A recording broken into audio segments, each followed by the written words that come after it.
OPEC, which controls 40% of the oil market, kept output unchanged to remain competitive.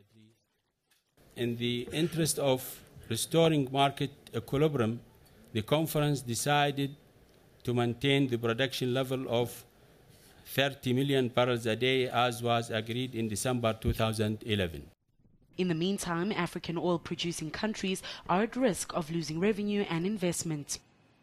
They are countries whose economies depend almost exclusively on their oil production, and the fact that oil prices fall means that they see an almost direct reduction in their export revenues.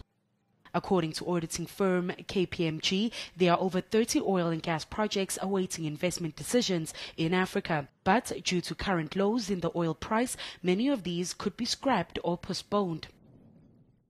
Nigeria will be the hardest hit as it depends on oil for 80% of government revenue and 95% of exports. Libya, Angola and Algeria will also be affected, with their economies depending on oil for more than 50% of government and export revenue.